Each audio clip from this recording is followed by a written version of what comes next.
Good evening and welcome to the next instalment of my live stream fly tying evenings. Today we're going to look at one of my favourite subjects of all, and that's winter grayling fishing. Now's the perfect opportunity to be going out and targeting the lady of the stream.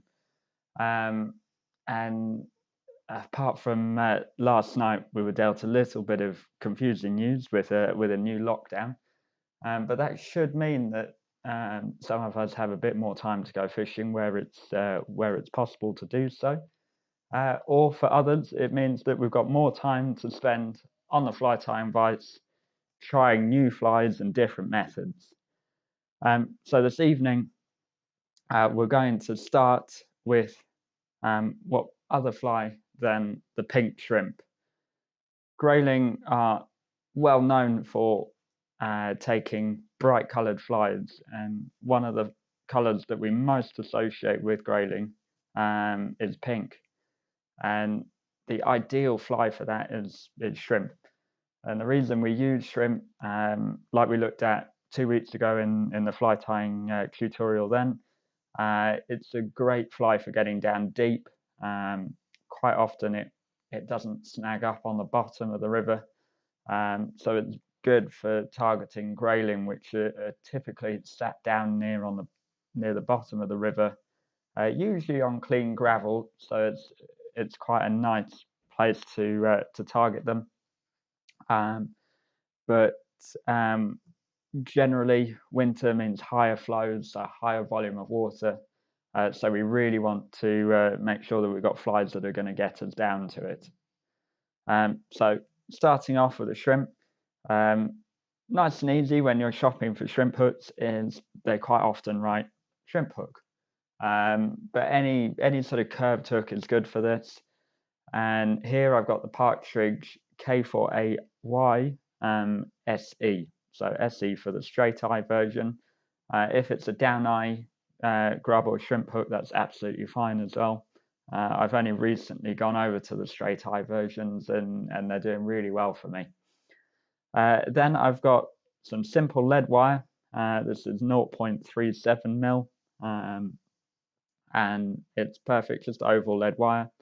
And we're going to start by making a wire base. Because wire's incredibly easy to break, what I try and do is just rotate it round with my fingers, not clamping it, because that can sometimes mean that it twists and then breaks off halfway along the shank of the hook, which is not quite what we want. You can use your fingernails to push the wire segments together. That will help take up any gaps that might have formed when you're wrapping it round. So you want a good base there. Trim that out, and then using your thumbnail, if you've got thumbnails, hopefully, you can just press against the wire and it will actually break off. Even on this is a size 12 hook. You should have just about enough body length to actually give yourself a second wire tier. That just helps give you a bit of extra weight, but what it also helps you do, a bit more of a faff to get this on. What it also helps you do is build the shape of the shrimp that will be higher in the middle and tapering off either side. Once you've got your wire on there, we're going to start with our thread, which here is the Semperfli wax thread in 12-0 in shell pink. So sticking with that pink theme, we'll just start the thread right by the eye of the hook. Keep this tag relatively long because we're going to use it to not put too much pressure on the wire. We don't want it to separate. And take it down all the way and build a second buffer stop there. Anyone that viewed last week or the last episode where we looked at shrimp patterns will have seen me do this several times on on shrimp patterns, and there's also some great grayling flies in that particular episode as well. But here we're going to look at a couple of different ones. So we've got our thread and now we're just crossing it over on that wire. That will just stop any material slipping through when we come to tying it down later. Now we're going to put in our shrimp back material, which here I've got the Semperfli ultra thin skin back in 3mm, and this is the pink colour.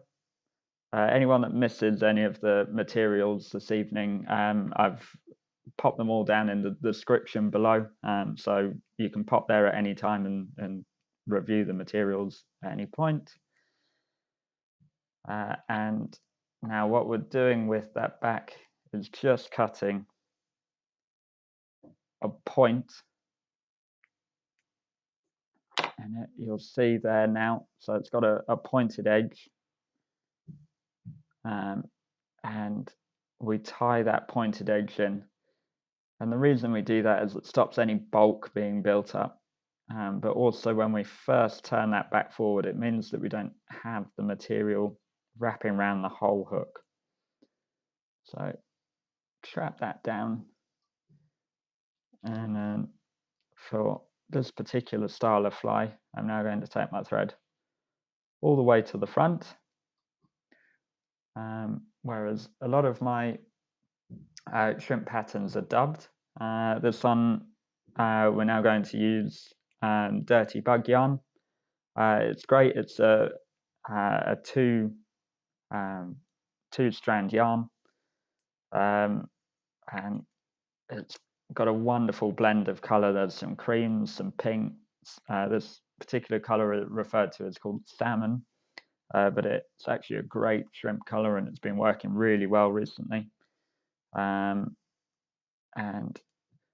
we tie this in reverse, and the easiest way I find to tie these in is to take the material underneath the shank of the hook and then use the weight of the bobbin to slide the material into place. You want to try and keep this tag as short as possible, clamp down with that thread, and then the reason we're keeping that short is so we don't have to cut any material. It's great. It means that your material lasts longer, but it also means that you're not having to make any extra cuts when they're not needed. So taking that thread forward, you will find that that yarn at this point catches every now and again, but just toss it back so it's facing forward. The turns don't need to be touching over the wire, and take it right back to the yarn net, to the shell back. Now, as we turn, these two threads will just naturally come apart, and you'll start to find that you've got the two strands. So try and keep the turns touching and work your way back. This will be the most challenging turn. You can sometimes get a bit of a jump down when you go over the two segments of wire, so you might require just a second one on top of it just to hold the position, and the same on that particular leap there. And then when you get to your final turn, bring it up, and I find that it's really important that you tie this off on top of the fly. Bring your thread up and over tight, then bring the yarn forward once around there, and then bring the thin skin and the yarn forward, put one turn through, and hang the thread down on your side of the hook. That keeps everything out of the place. It makes sure that everything's locked and it's not going to unravel at any point. And then you can cut the remainders of that yarn out, and there you have your nice shrimpy body material. Now we just have to do the back. And again, anyone that viewed last week will see that I do this quite a lot. One turn behind the back again, and then throw your first segment in using your thread, then a second, and keep doing that. And the great reason for using the thread is at any point you can just unwind it a little bit, reposition the back, and put your pressure back on. So it gives you extra control. And we've opened the segments up as we've gone. And now we're past the middle. We're going to start making the segments a bit smaller as we go. And until our final one by the eye, we'll put 2 over the top, fold that back, 2 in front, make sure everything's held in position there, and start trimming that back out just with the tip of your scissors. That will make sure it's a really nice flush cut. And then neaten it off with a few thread turns. Find your whip finish tool, pop it round, and that's pretty much there. As you know, I always do a second one just for luck, extra security when you're on the river.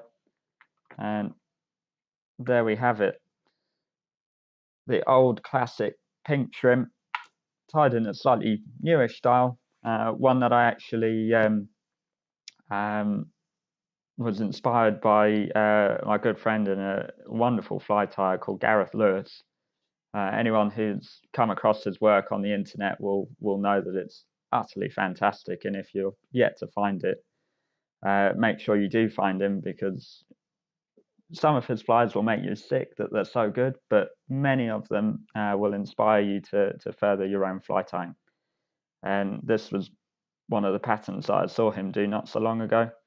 I thought I'd give it a go, and as soon as I took it to the river, it worked straight away. So thank you, Gareth.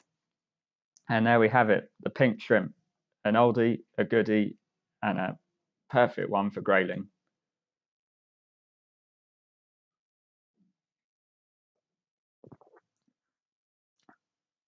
So sticking with the subsurface flies, so as we know, in the winter time, the grayling quite often frequent the bottom of the river.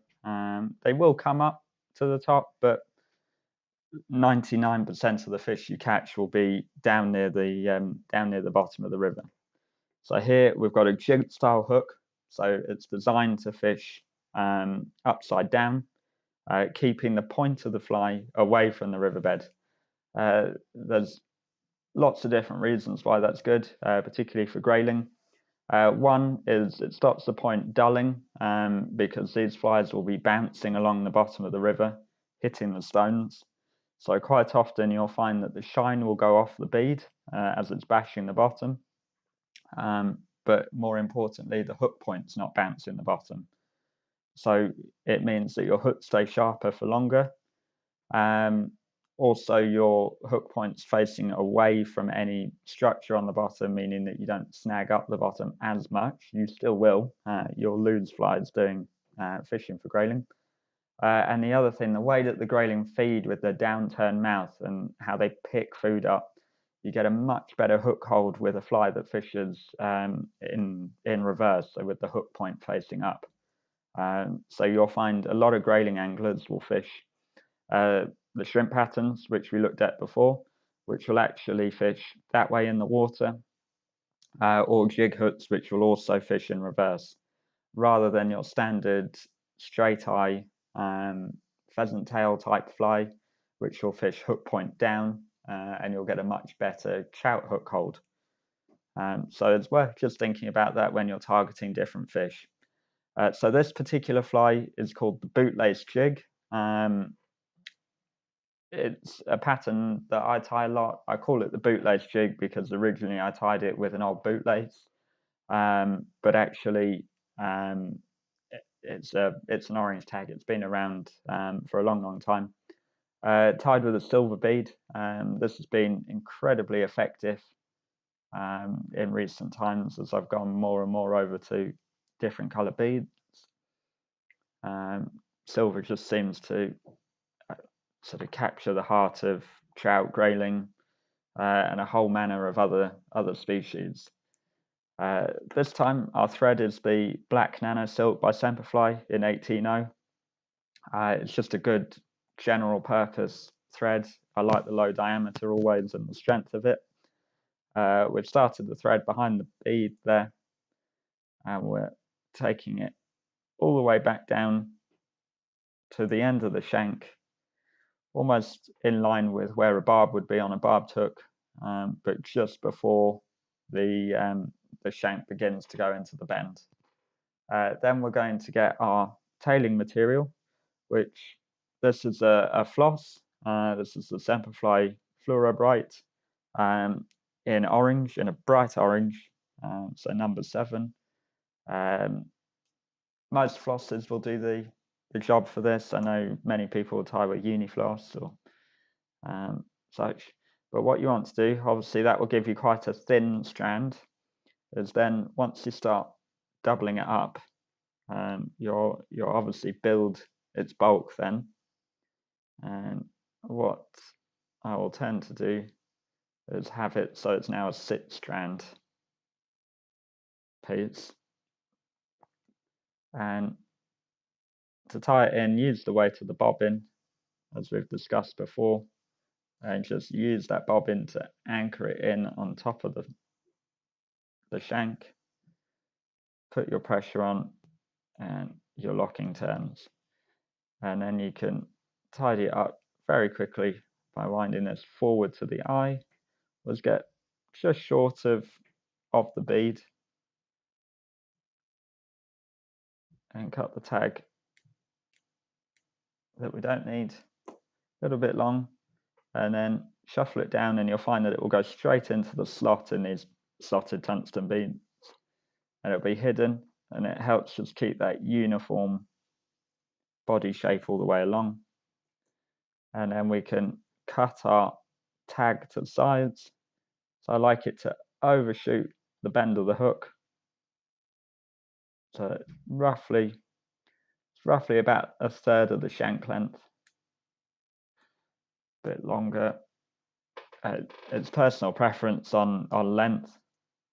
I tend to have them quite short. I know other people fish them much longer.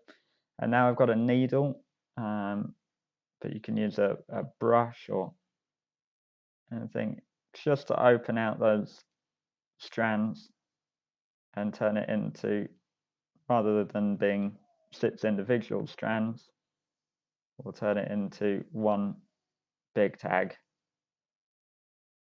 Can be a little bit of a faff, and I've got a screaming baby upstairs, which is always fun. There we go. So we've got the tag in place, thread going, and now we're going to add in our rib material. So this time we've got a 2 mil wire. This is a red wire, and I particularly like reds and oranges as well as the pinks. So bright colours, which just seem to grab the fish's attention. So I've got my wire here. To tie it on, I'll actually poke it up into the slot in the bead. It just helps grip one side of it, and then wind it down to where the tag begins. And that's your rib in place. And now we're going to add the body material. So we've got the Semperfli Superfine dubbing in black. It's quite a long strand dubbing. So actually what I tend to do is just pinch it and tear it apart at this point, because the benefits of the long strands are great for getting a really fine dry fly profile. Here I want a slightly more buggy profile, so I want some shorter fibers. But the great thing with Superfine dubbing is it's so easy to use. Start with a thin bit that's going to go by the shank of the hook, but don't dub everything. Start your turns, and now you can start tightening up along that whole length and building it forward, and you want it to taper slightly as you go forward. Whether the fish mind it is anybody's guess, but as a flighter, I feel I'm doing a better job if I've got a good nymph shape. So it's a nice little tapering profile. And now we're going to take our rib and we can wind with the dubbing with just segments that are growing ever so slightly wider as you turn forward until you get to the furthest forward. 2 or 3 turns behind, handful of turns in front, and then just rotate that round there and it will break itself out. Save your scissors, don't cut wire. And there we have it. We've got the body in place.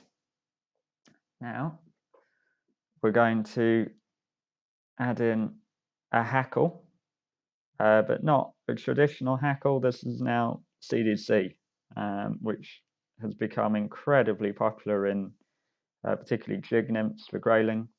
The great thing with CDC fibers is they give you a lot of movement because they hold air and they're buoyant. They'll move around a lot when they're subsurface. So even when you're fishing a dead drifted nymph, there's leggy movement going on, and that can appeal to fish when just a standard non-hackled nymph isn't working. So I've prepared this by stroking the fibers forward, backwards. The tip is forward, and I'm just going to tie the tip in first.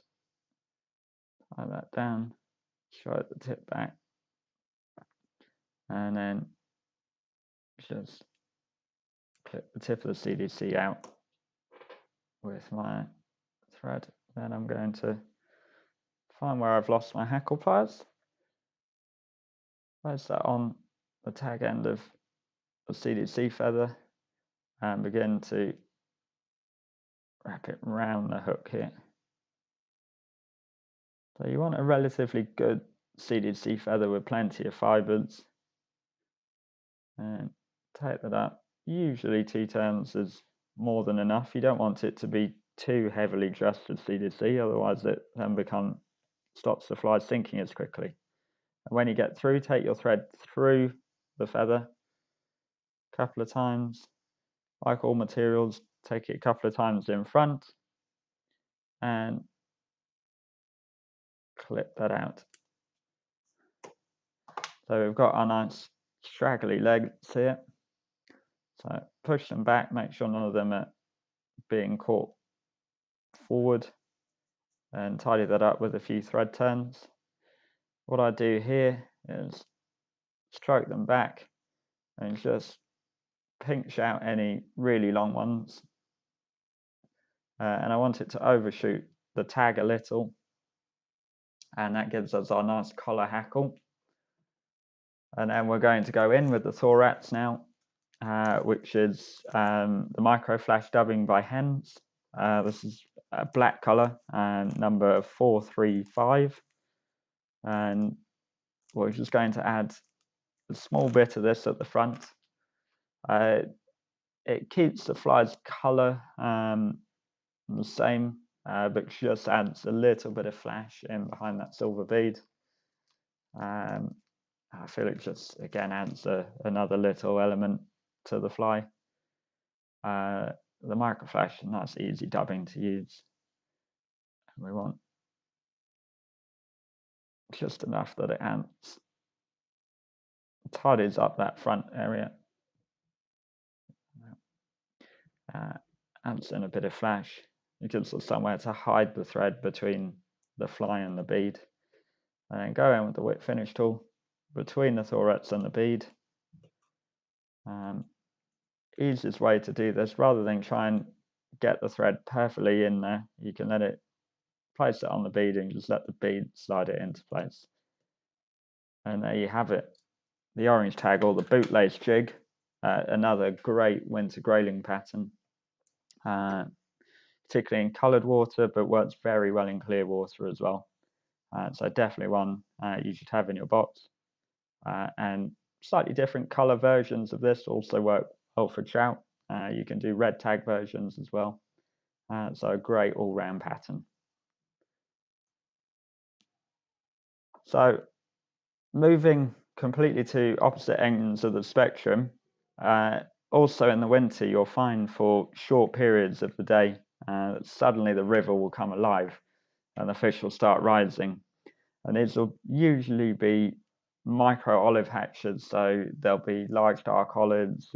You might have, if the weather's a bit warmer, some blue wing, and generally a lot of us will be fishing full nymphing setups and won't be ready to target these at all. But if you've seen in the weather forecast a bit before that you're going to have a nice spell in the day, it's always worth being prepared to have a dry fly or two with you and be able to switch quickly. And this is a great winter pattern for grayling. It's the Pearly Butt CDC, tied on a Partridge SLD dry fly hook, and this time we've got the Nano silk by Semperfli in 18.0 in white. Colour's not as important. I like white because when we're adding the pearly segment, as it doesn't add any additional colour. And we can cut the tag out there, and a little bit of a thread base, take it forward, and now we're going to get the Semperfli Perdigon body material. This colour is iridescent pearl. Somewhere on here we'll find the tag end of it and take a small section of it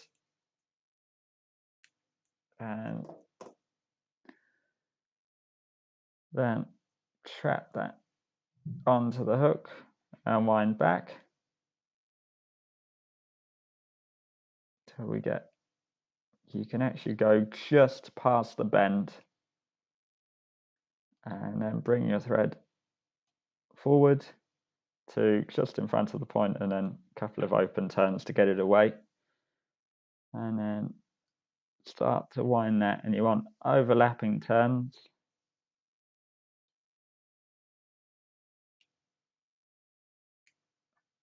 And once you get to the point, what I then like to do is just go back over, not all the way down, but just a few turns down, just to build a little bit of bulk as we go forward. So it's a bit of a taper.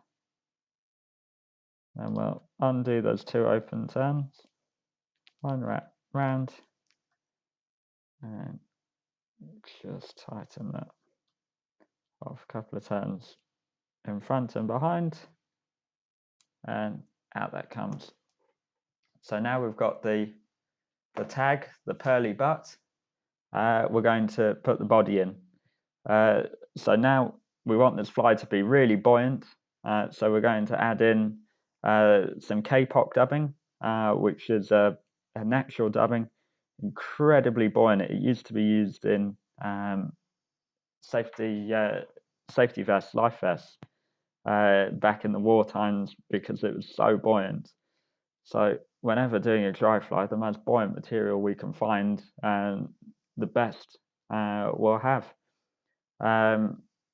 Here we've got the colours olive dun, and the great thing with K-pop is it's such a fine material that it's so easy to dub. It almost does it itself, and it dubs really fine, so you can get really fine dry fly bodies.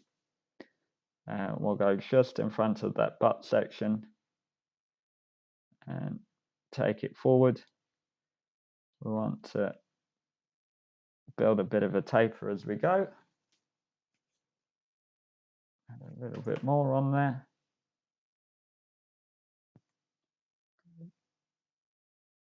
Great. Simple pattern, this. Incredibly effective, not just in the winter time. It's one that you should have in the box during summer. The reason for that pearl butt section is it looks like the shuck that the fly is hatching out of behind. And then we want to add in our wing material, which is going to be CDC. And because body is so buoyant, we actually don't need to put too many CDC feathers in. So for this, I've just used 2. And pair them up, 2 natural CDC feathers. Stroke the fibers forward so they're all going in the right direction. And match it up to the shank of the hook, and you want it to be roughly the length of the body and facing forward. So take your thread up, clamp between thumb and forefinger, and just drop a loop of thread down on top of the CDC. Put a couple of locking turns in, stroke it back, a couple in front, just so everything's locked in place. And then we can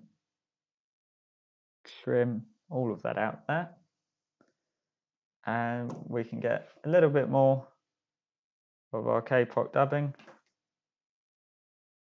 to build up the thorax. It helps to be able to tie it quite thin. We can then do lots of tidying turns, and then take our thread in front. Make sure that that CDC is kicking out from the shank. That will help the fly sit correctly on the water. And then in with the whip finish tool.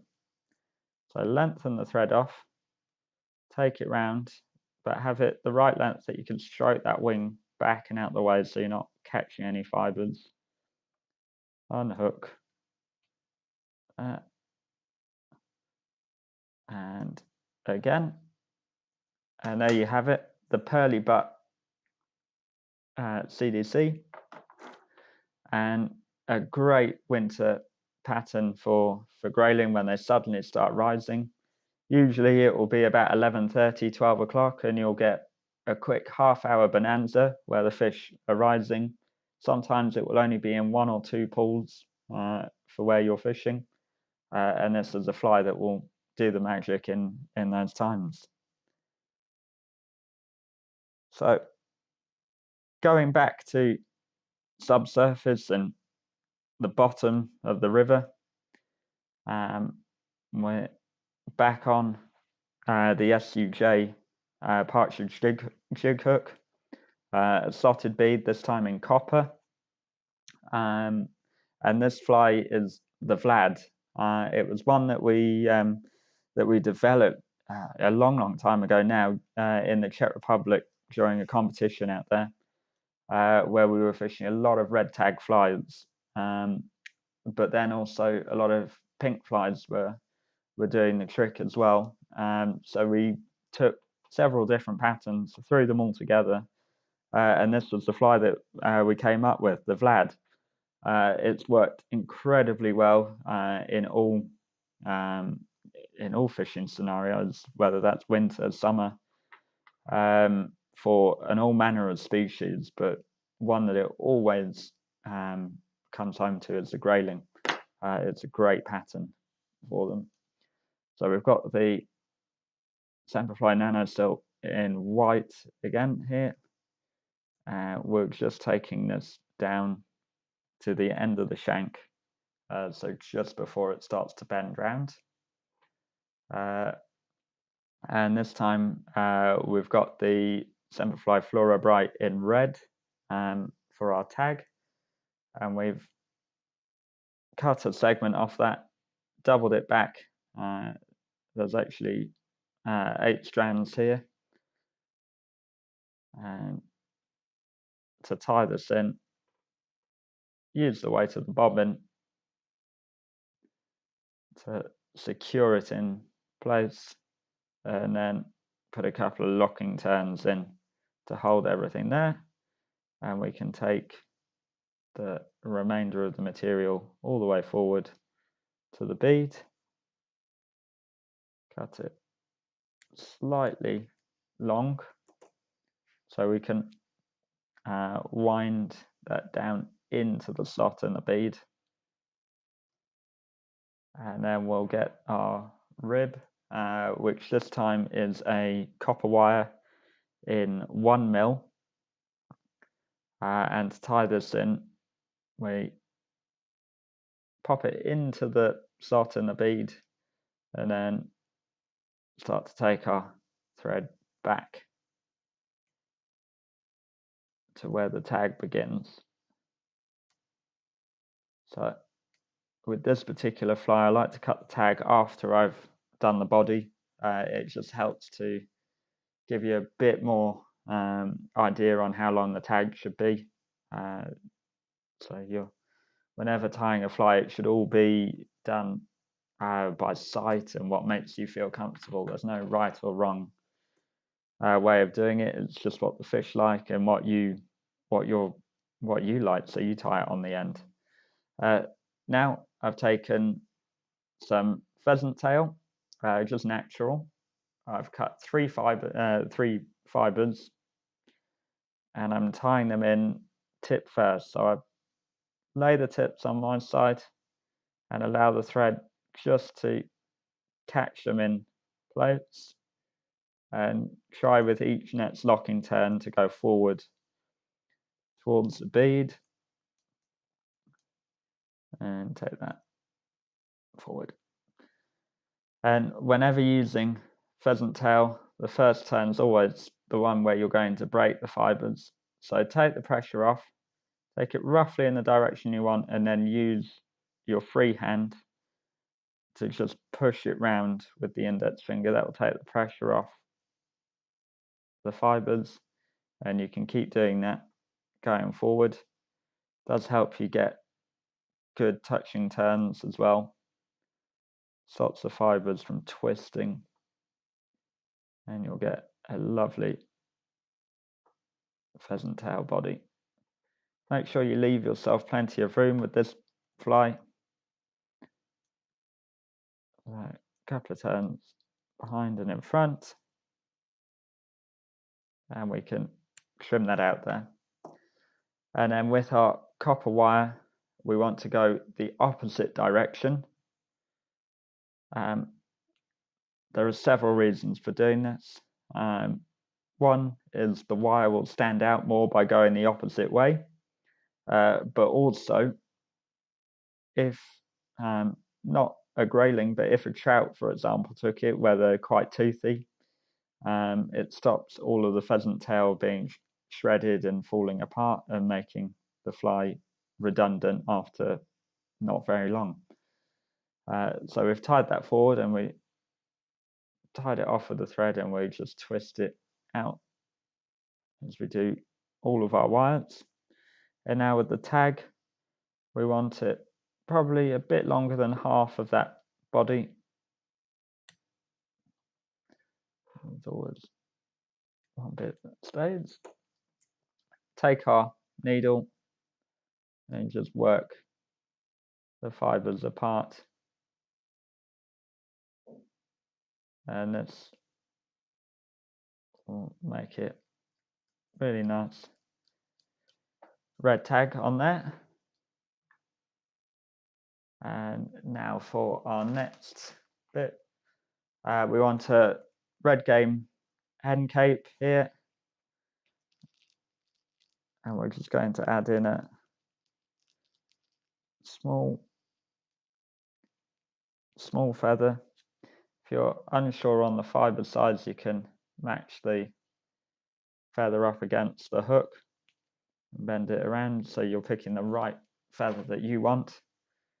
What I'm looking for is a fibre length that's just over the body length. And we don't need a cock hackle. A hen one's fine because those short fibres. We're not looking for a long dry fly hackle. So I've split away the fibres that I don't want, and that frees up a bit of room to tie it in there. And cut away the unnecessary tag. Take our hackle pliers and grab the tip of the hackle and begin to wind it round, just stroking the fibres as you go. You want them kicking back.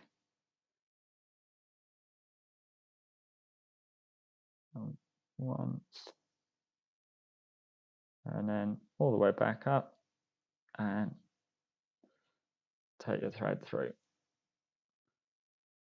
and then also pop it in front. You can go in there with the scissors and just clip out the feather, and all you'll have now is a little thorax region where we're going to add in, as I said originally, we combined really several different flyers. One was a red tag, which was very effective, but another one was a fly that involved a bit of pink, and this is where we add the pink segment. So here I've got the hairline eye stub in UV pink, and I've just taken a small amount of it, chap it in at the top there, a little bit much, so pull a bit out, and add in a few turns just at the thorax there, and you've added another dimension to this fly. So the red tag, which has got great fish catching capabilities on its own, with a pink hotspot also, and the UV aspect, which I swear blind is a really effective fish catching coloration. And there we have it, the Vlad, one of the best all-round fish catching flies you'll find. Works better on low pressured waters, but will work in high pressure water, and does work very well in coloured water scenarios as well. Make sure you've got one or two of those in your box. So now we're on to the absolute prize winner of my winter grayling fishing. This is a fly that I first saw in Dr. Carol Krinovich's book on Czech nymphing. It was an interesting fly. It was in the book. It was called the hybrid nymph, and it combined a sort of caddisy butt section with a Czech nymph front, and then they whacked a bead on the front end of it. It looked incredibly peculiar in the book, and I tied up a version of it that I thought looked quite good, and I found that it worked really well on the River Dee up in Wales, and then I just stopped using it for mainly because I lost them and they were incredibly difficult to tie at the time. I stopped using them, and then I was heading back to the River Dee, and I knew conditions would be tough, so I tied up a couple, and it by far outfished any other fly I had, and I knew then that it was a fly that had to take a better position in my fly box. And since then, it's accounted for several fish over 3 pounds, which is a huge grayling for anyone that does grayling fish. And its new name was coined, which is the Gummy Bummy, and it's a terrific winter grayling pattern. So slightly different hook this time. We've got the Partridge SLJ, which is a wide gape jig hook. This offers brilliant hook hold on, particularly on grayling, but also on trout. We've got a slotted tungsten bead. I'll do when I'm tying them for my own bots, I'll do one with standard size bead. This is 3.5mm on a size 14, but I'll also do a 4mm bead on the same hook to give me two levels of depth charge effectively. Thread, I've got the wax thread by Semperfli in orange in 12/0, and we'll start by wrapping the thread up, and I take it just past the bend on these hooks and then bring it back a little bit and cut this tag end out, and then I get this really fun material which is Wopsy stretch tubing. If you can't get hold of this, then the other one that works quite well is the UTC vinyl rib, the D tubing. This is Wopsy stretch tubing in small and red. And the joy of this is it's a hollow tubing, so when you're tying it in, it's a bit stretchy, so it doesn't give you too much bulk, and will lay in a turn just on the straight shank, add a few more, and now you can pull back and put a bit of pressure on that so it's not offering too much bulk. Take it down, put a couple of turns on top of each other there, and that's in place. Then we're going to add in another material now, which is this is the Semperfli hollow tinsel in silver. It's 0.8mm thick. I prefer this holographic tinsel over a standard silver tinsel, but they both do work if you've only got silver tinsel at home.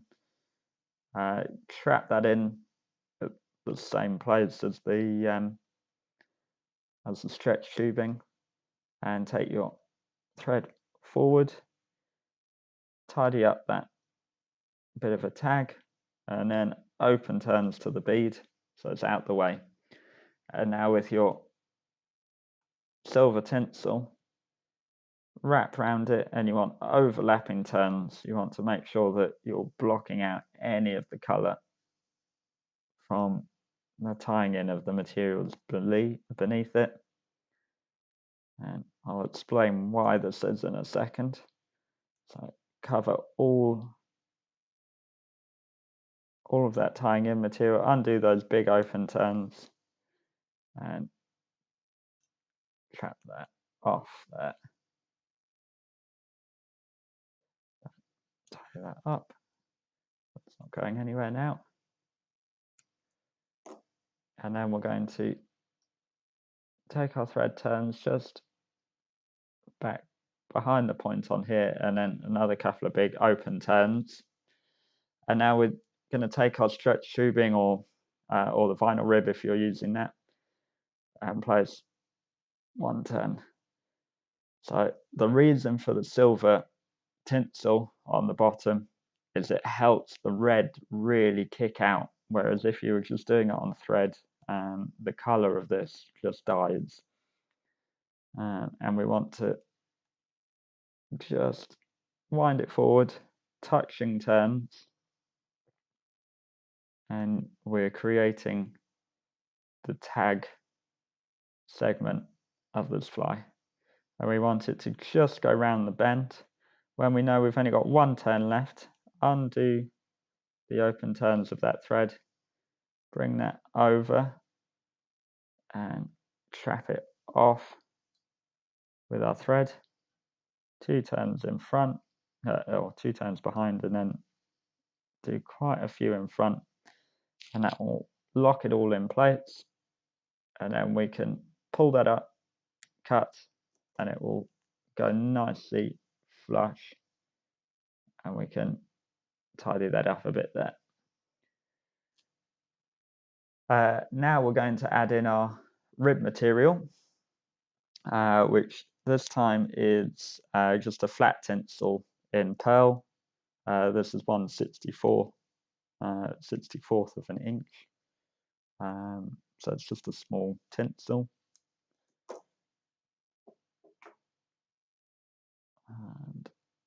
we're just looking for it to add a little bit of shine to the fly, and we can trap that in nice and quickly and wrap it back to where the segmented tag part of the fly begins, and try and tuck it out of the way so it doesn't get caught in our tying in a second. And then for the dubbing, so I've taken now red fox squirrel.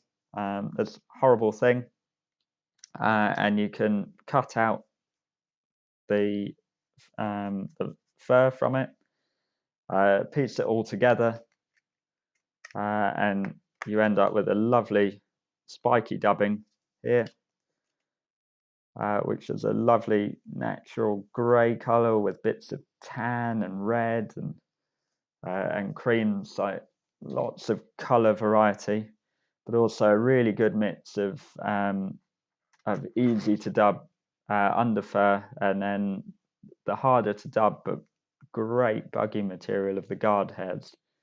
So you can apply it to your thread, and this is where it helps to use a good fly tying station. I've got a fly tidy, but any flat tying station, because you'll lose lots of fibers that will land underneath, and if you've got a clean station to work from, you can just pick those fibers up and attach them straight back onto the thread and start going. So we want a nice fine noodle of dubbing to begin with, because that's our bulky area of tying. You'll see these guard hairs beginning to kick out here. You'll go through quite a lot of dubbing with these flies.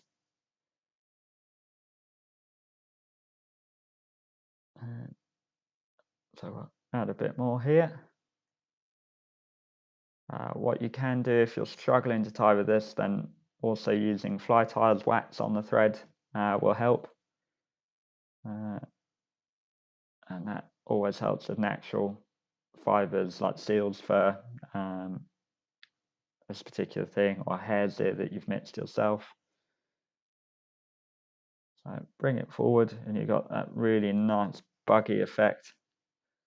And then we're going to take this rib and run it through. You'll catch the odd fiber here and there, but largely they'll stay untouched. And take the thread through and back in front there. And now this is why we use the orange thread instead of any other color. We're actually going to build up a little bit of a thread collar there, and you'll see how that orange will begin to pop. And we'll go in with the whip finish tool now and finish it off. You can add glue on this. Again, I'm not a big user of glue, so it's absolutely fine to fish without. Grayling aren't toothy, so they're not going to do too much damage to this fly. But there you have it, the Gummy Bummy, or if you want a better name, the hybrid nymph, where you've got this red tag, this really buggy body profile, and then a thorax area, an utterly devastating grayling pattern, one that should definitely be fished this winter. So thank you for going through all of those. As I mentioned, all of the tying materials can be found in the description on the video. If you found this video useful, please do give it a like. Please do subscribe to the channel. As I've mentioned on the previous videos, all the flies tied tonight will be added to the previous flies. And at the end of the year, I'll be doing a prize draw of all of my subscribers, and one lucky person, or unlucky, depending on how you look at it, will have a pack of flies heading out their way. So thank you for joining this evening. Again, please do subscribe to the channel, and I'll look forward to seeing you in a couple of weeks' time for another fly tying evening. Take care.